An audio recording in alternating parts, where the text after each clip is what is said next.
Tidak akan ada di negerimu perempuan yang keguguran atau mandul. Aku menggenapkan tahun umurmu. Saudaraku, kita imani dengan sungguh-sungguh. Mengimaninya tidak boleh tanggung-tanggung. Makanya orang yang beribadah, yang sudah benar-benar beribadah dan ibadah kesukaannya dan mengerti cara beribadah, saudara-saudaraku, kalaupun seandainya tidak masuk akal, pokoknya percaya saja. Itu sebabnya Abraham disebut bapak orang percaya. Nggak ada pun yang bisa diharapkan lagi, dia tetap percaya.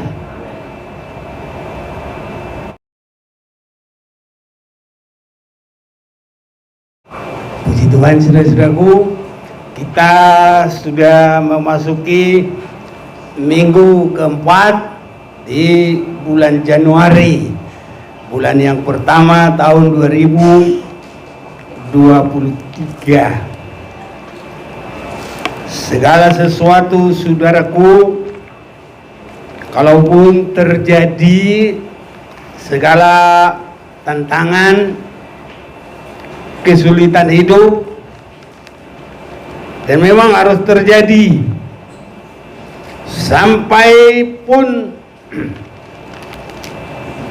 kerusakan akhlak manusia, karena tabiat sifat manusia di akhir zaman rusak, sama sewaktu terjadinya air bah, rusak karakter manusia.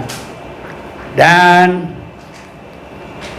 bukan karena banyaknya kesulitan, Tuhan sendiri menghukum, dan Tuhan membiarkan terjadi air bah, saudaraku, dan begitu banyak meninggal. Itu sebabnya, saudaraku,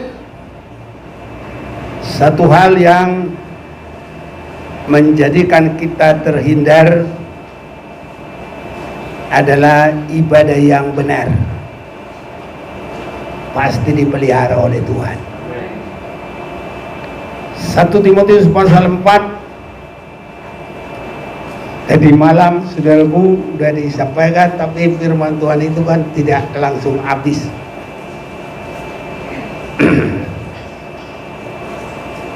1 Timotius 4 ayat 8, latihan badani terbatas gunanya, tapi ibadah itu berguna dalam segala hal, karena mengandung janji baik untuk hidup ini maupun untuk hidup yang akan datang. Perkataan ini benar dan patut diterima sepenuhnya.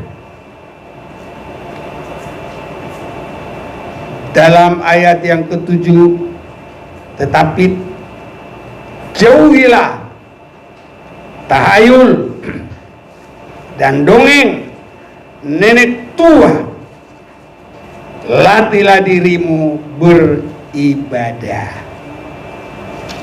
Melatih diri beribadah. Orang yang latihan itu, saudaraku, harus sampai nampak dalam badannya. Itu sebabnya setiap latihan bagi olahragawan itu badannya berbeda-beda sesuai dengan latihannya. Badannya petinju tersendiri, badannya pebulu tangkis tersendiri, badannya ya gimnastik tersendiri. Nah, kalau badannya angkat besi, wah, tersendiri lagi. Apalagi kalau badannya binaraga, wah semuanya kayak bagaimana, harus sampai nampak dalam otot-ototnya. Kira-kira betul enggak saudaraku? Nah, kalau latihan badan kita harus kelihatan lagi dalam tubuh kita. Haleluya. Iya, ini saudaraku. Makanya kalau orang yang beribadah itu, bukti latihan itu ada dalam bicaranya, dalam imannya, ketenangannya, pemeliharaan Tuhan baginya, sampai itu bisa kelihatan saudaraku dalam tubuh kita ini. Itu yang benar-benar latihan. Jangan nanti latihan tidur lagi. Ya badannya tidur, ya itu mukanya itu tembem enggak karu-karuan saudaraku, tembem enggak sehat. Matanya juga bahasa Indonesia ya tembem juga kali ya. Kalau bahasa Batak bosol matana. Ayo bahasa bosol Batak. Ayo namurung do. Itu orang Batak ngerti dia. Jadi sampai matanya itu ada. Itu sebabnya saudaraku, kita ini harus melatih diri beribadah. Dan kalau itu nampak bagi kita, itu pembuktian ibadah ada kesenangan bagi kita. Bukan terpaksa. Ibadah jadi kesenangan bagi kita. Dan kalau itu sudah boleh terjadi, nanti berkatnya juga ada tersendiri. Keluaran pasal 23 ayat 25, tetapi kamu harus beribadah kepada Tuhan Allahmu, maka Ia memberkati roti makananmu, air minumanmu, dan aku akan menjauhkan penyakit dari tengah-tengahmu. Saudara-saudaraku, imani dan terjadi ini dalam kita. Masalah makanan, minuman, kesehatan pasti Tuhan berikan. Kalau kita sudah ibadah itu kesenangan bagi kita. Dan juga kalau dalam ibadah imani setiap firman Tuhan. Dalam ayat 26, tidak akan ada di negerimu perempuan yang keguguran atau mandul. Aku menggenapkan tahun umurmu. Saudaraku, kita imani dengan sungguh-sungguh. Mengimaninya tidak boleh tanggung-tanggung. Makanya orang yang beribadah, yang sudah benar-benar beribadah dan ibadah kesukaannya dan mengerti cara beribadah, saudara-saudaraku, kalaupun seandainya tidak masuk akal, pokoknya percaya saja. Masa ya, jangan, itu namanya ragu-ragu. Orang yang bimbang seperti kapal yang diombang-ambingkan angin, tidak ada ketentuan. Itu sebabnya Abraham disebut bapak orang percaya. Nggak ada pun yang bisa diharapkan lagi, dia tetap percaya. Kalau dia lihat badannya, budinya dia sendiri, mau latih bagaimanapun, ya mungkin nggak berkembang lagi. Tapi kalau dalam iman harus tetap terus berkembang. Fisik ini mungkin nggak bisa lagi, ya. Tapi kalau saya yakin kalau saya juga latihan badan ini masih bisa juga. Yakin itu masih bisa dibentuk otot-ototnya. Tapi lebih daripada itu iman kita, saudaraku. Harus iman itu bisa dilatih. Sewaktu Abraham melihat badannya itu aku udah tua. Apalagi dia lihat istrinya begini, ya nggak tahu kalau rambutnya putih atau gimana. Ya mungkin juga. Tapi dia begini lah. Ini istriku ini nggak mungkin lagi ini melahirkan ini, karena menurut kesusteran. Kesusteran. Tadi dia bilang kesusteran. Dia nggak ada haid lagi. Orang nggak ada haid nggak mungkin punya anak. Tapi kalau dalam Tuhan, itu pemikiran manusia. Bagi Tuhan tidak ada yang mustahil. Mustahil bagi manusia, bagi Tuhan tidak ada yang mustahil. Harus begitu saudaraku mengimani. Jadi nggak boleh ragu-ragu. Pergi ke sana ragu, pergi sini ragu. Ya bagaimana saudaraku, nggak dapat apa-apa. Harus yakin. Nah, saya mau ajak kita dulu baca itu dari firman, biar kita baca dari firman dari Rasul Paulus, surat Rasul Paulus kepada jemaat di Roma.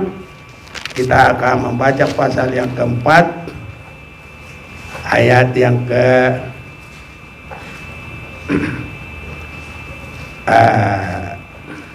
boleh saya baca ayat 18. Sebab sekalipun tidak ada dasar untuk berharap,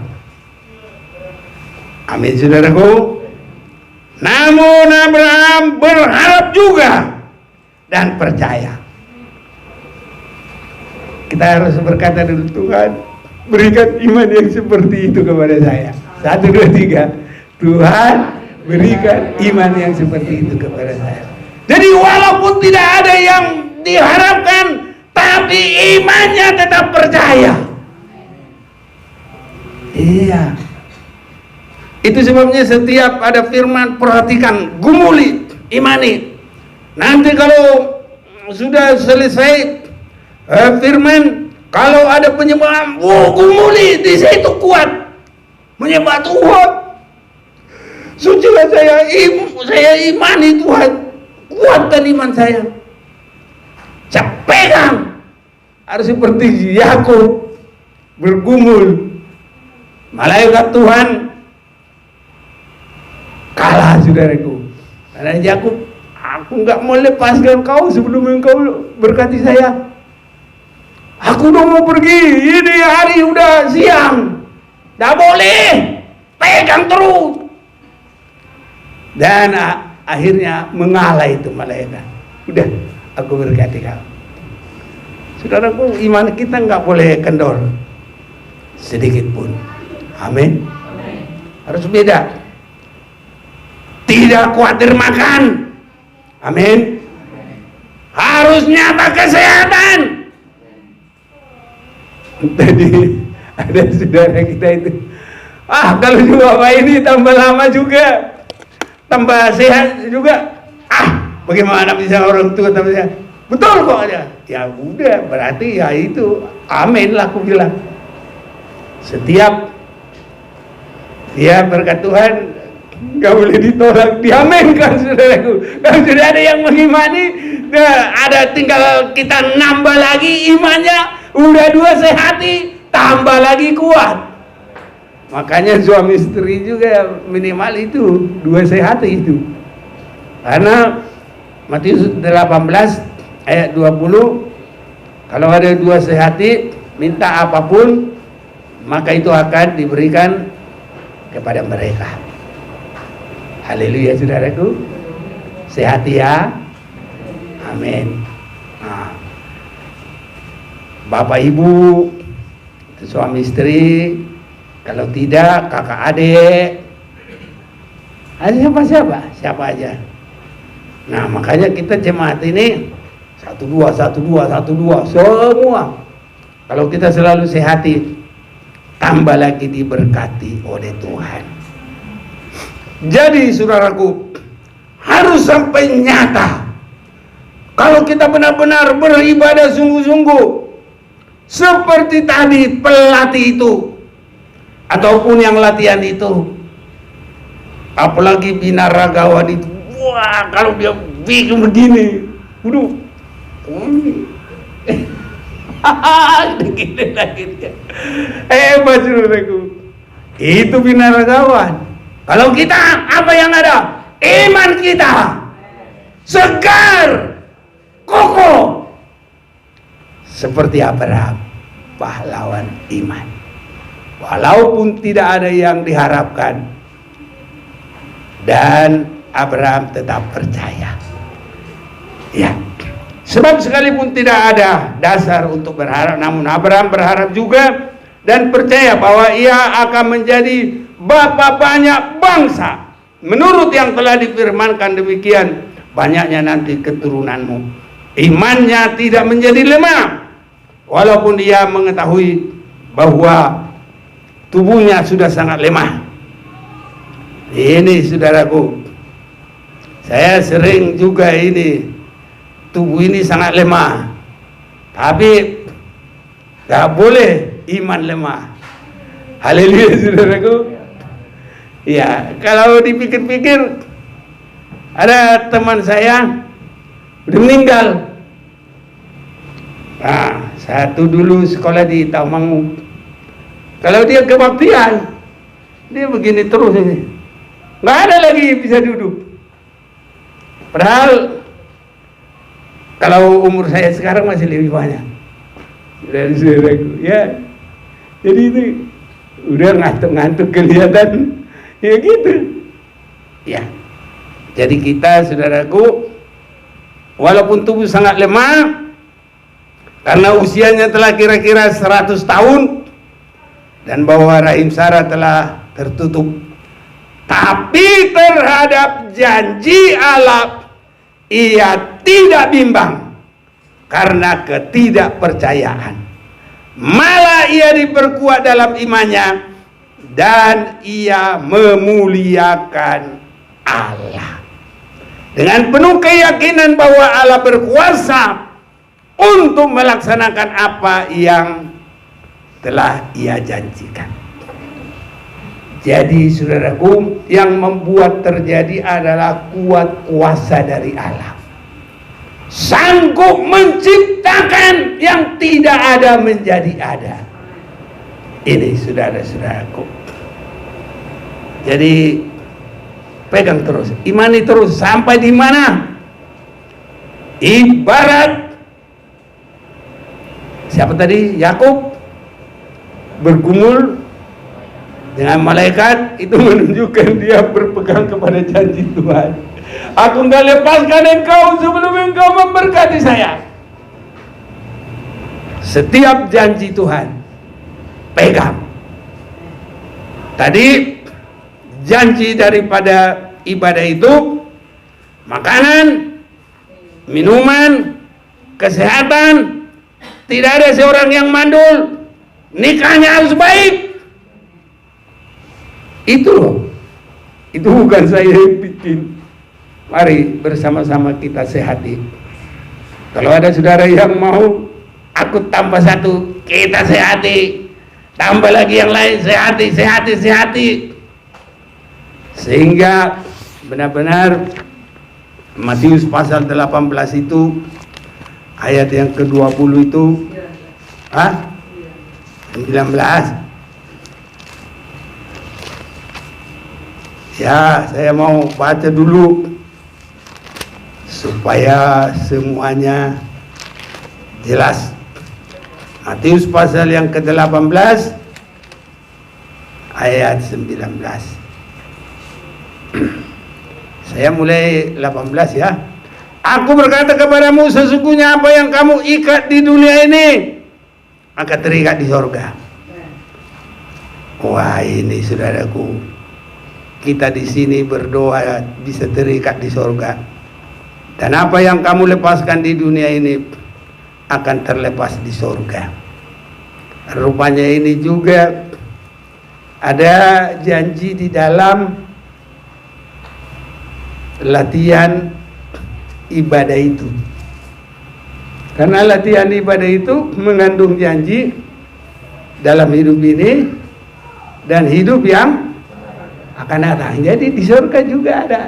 Nah, ini termasuk ini satu ini.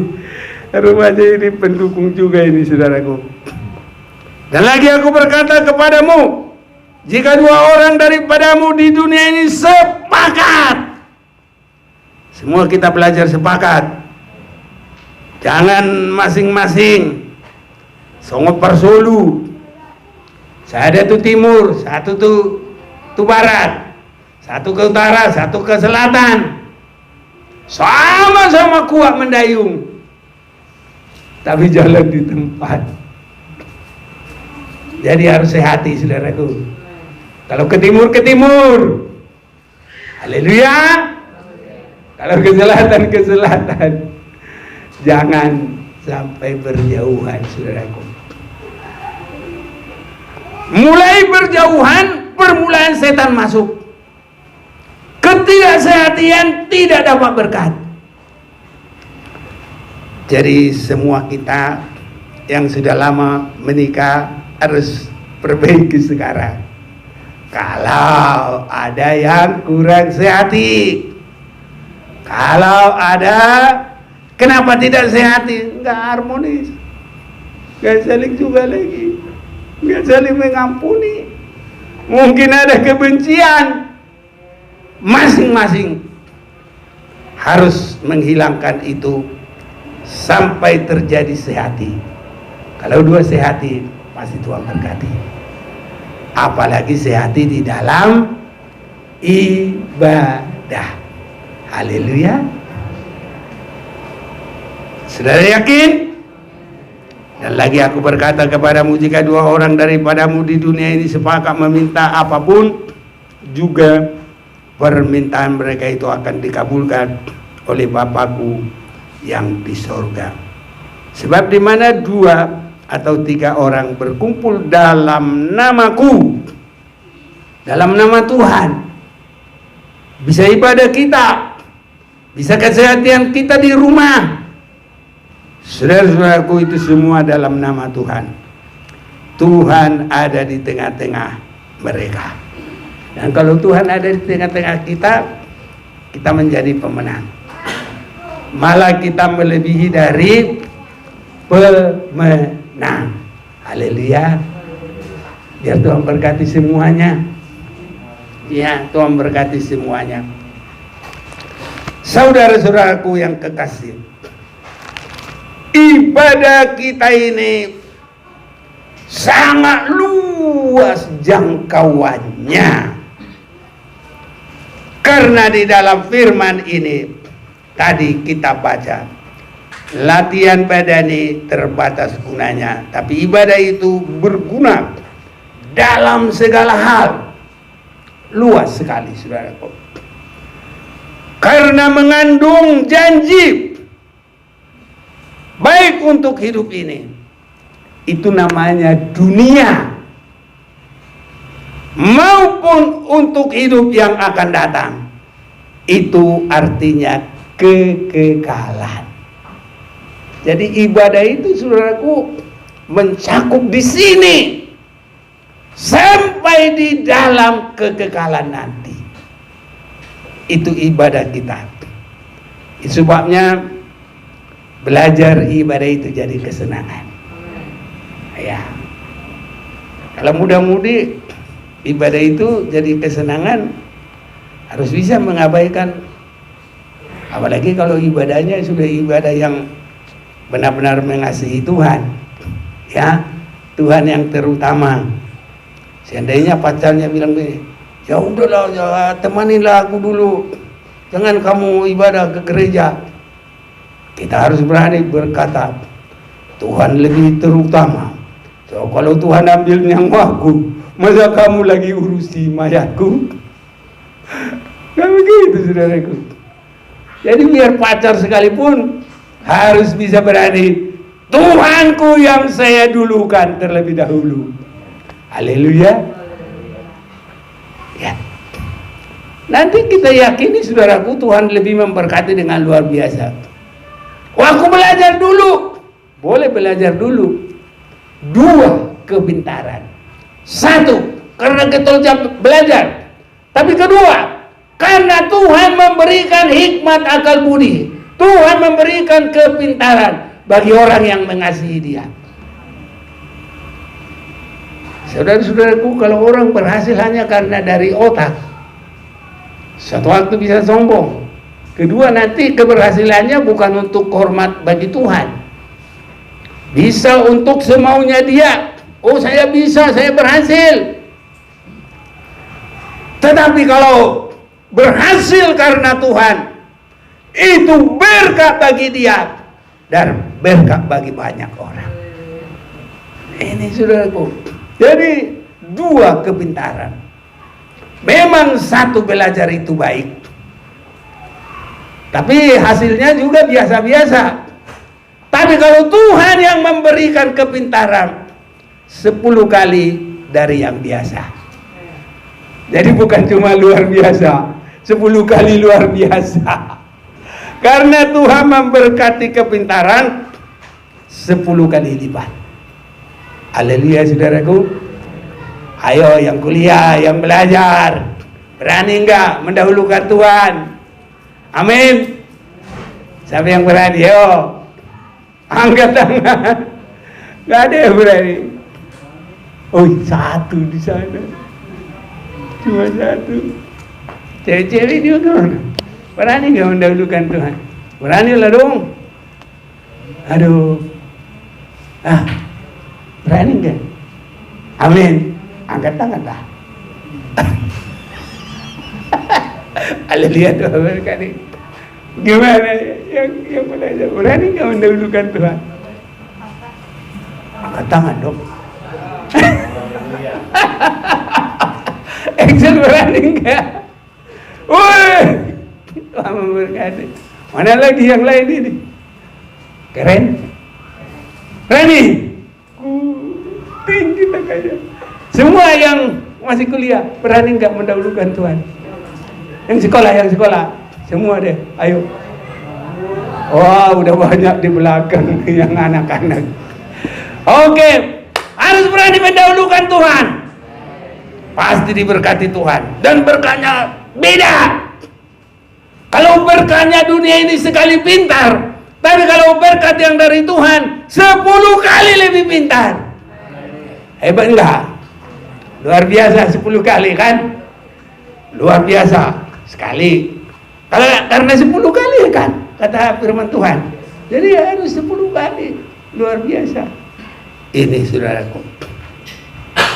Jadi latihan badani terbatas gunanya, tapi ibadah itu berguna dalam segala hal. Karena mengandung janji baik untuk hidup ini maupun untuk hidup yang akan datang. Jadi luar biasa cakupannya. Di sini iya. Dan hal yang luar biasa tidak masuk akal. Ada saya selalu chatting, nggak masuk akal, dia bilang. Kalau Tuhan masuk akal, ngapain dia Tuhan? Aku bilang, karena dia luar biasa, nggak bisa dipikirkan. Maka itu saya bilang dia Tuhan. Nah ini saudaraku. Jadi Tuhan akan menggenapi hasil ibadah kita yang sudah nyata di dalam hidup kita. Makanya mari kita jadikan ibadah itu sukacita. Jangan terpaksa. Ya, nanti Tuhan memberkati dengan luar biasa di sini sampai hidup yang kekal selama-lamanya. Saudara-saudaraku, ibadah ini supaya benar-benar dapat berkat, di mana disampaikan firman itu jadi pondasi yang harus kita gumuli. Itu sebabnya jangan dengan ibadah dasar tahayul. Apa itu? Makanya ayat 7, tetapi jauhilah tahayul. Apa itu tahayul? Itu adalah yang kata orang firman Tuhan tapi tidak tertulis. Kata orang pesan Tuhan tapi tidak tertulis. Kalau Alkitab ini satu pun tidak ada yang tahayul. Haleluya saudaraku. Tapi kalau kata orang tahun 80 yang ramai begitu, Tuhan berfirman begini, nubuat. Tuhan berfirman begini, nubuat kata dia. Padahal enggak terjadi. Itu artinya bukan nubuat. Lu buat, kamu yang buat-buat. Iya, bikin-bikin sendiri. Itu. Ada bilang pesan Tuhan. Kalau firman ini pegang terus. Kita gumuli sampai terjadi. Ini yang sangat indah dalam hidup kita. Itu sebabnya jangan tahayul. Itu sebabnya jangankan tahayul saudaraku. Dalam Matius pasal yang ke-7 saja, ayat yang ke-21, bukan semua orang yang berseru-seru Tuhan, Tuhan masuk ke dalam kerajaan surga, tapi hanyalah mereka yang melakukan firman Tuhan, yang melakukan kehendak Bapakku yang di surga. Ayat 22, pada hari terakhir banyak orang berseru kepadaku, Tuhan, Tuhan, bukankah kami bernubuat demi namamu dan mengusir setan demi namamu dan mengadakan banyak mujizat demi namamu juga? Pada waktu itulah aku akan berterus terang kepada mereka dan berkata, aku tidak pernah mengenal kamu, nyala daripadaku kamu sekalian pembuat kejahatan. Kalau firman yang tertulis ini nggak pernah salah. Tetapi kalau orang disebut bernubuat, kalau orang disebut, saudara-saudaraku, walaupun termasuk mengusir setan itu, tapi itu belum kepada inti. Jadi kalau disebut di sini, bukankah kami bernubuat, itu mengatakan sesuatu hal. Ya. Jadi kalau firman Tuhan yang disampaikan, dibukakan, itu tidak salah, itu pasti benar. Ini saudara-saudaraku, itu sebabnya tidak boleh ada tahayul. Itu kata orang. Ya, mungkin orang itu disebut pendeta, mungkin itu disebut yang lain-lain, bisa saja. Ada kadangkala saudara-saudaraku, apa yang disampaikan itu dongeng. Kenapa dongeng? Itu pun menunjukkan bukan hal yang tertulis. Dongeng itu cerita-cerita yang tidak berdasar kebenaran. Itu sebabnya saudaraku, ibadah kita harus berdasar firman yang hidup, dibuka, sehingga segala sesuatu apapun yang ada di bumi ini, itu semua sudah ada tertulis dalam Alkitab kita. Haleluya saudaraku. Tinggal kita ini harus suka baca firman Tuhan. Amin. Dan apapun kesulitan yang terjadi sampai kehancuran bumi ini, ada dalam Alkitab kita ini. Nanti bumi ini kayak apa ini? Ini tempat api ini saudaraku. Waktu selesai 1000 tahun damai, iblis itu dilepaskan dari lubang. Dia pergi mengumpulkan orang-orang yang mati dalam dosa. Mati dalam dosa. Jadi tentaranya dia, mulai dia nyerang Tuhan dengan orang-orang kudus yang ada di sana. Langsung turunlah api membakar mereka semua. Itulah dunia ini. Dan nanti orang-orang benar, Yesus bersama orang benar, kiranya kita semua ada di sana, kita masuk Yerusalem baru. Ini saudara-saudaraku. Jadi di Alkitab ini semua ada. Bukannya tidak ada. Tapi apapun, sesulit apapun, termasuk nanti kalau gempa bumi ini kota-kota bisa belah 3. Wah, itu bisa saudaraku. Itu Wahyu 16 ayat 16. Tapi kita tidak akan baca semua. Semuanya nanti boleh terjadi. Segala sesuatu, hujan es yang besar-besar, apa semuanya terjadi saudara-saudaraku. Tapi apapun itu semuanya, Tuhan sanggup menolong kita. Tuhan sudah sediakan. Bagaikan hebatnya apapun banjir yang terjadi pada masa Nuh, tapi Tuhan sudah suruh Nuh membuat perahu sebagai untuk jalan dia selamat dari kehancuran karena air itu. Di akhir zaman ini juga, apapun kesulitan yang terjadi, kalau kita memiliki ibadah yang benar, bukan cuma di sini kita dipelihara oleh Tuhan, sampai ke surga kekal selama-lamanya. Haleluya saudaraku. Mari yakini dengan sungguh-sungguh, berserah kepada Tuhan, ya, tekuni ibadah secara benar, jangan malas, dan nanti kita akan mengalami pemeliharaan yang heran, yang luar biasa. Mari kita mau datang kepada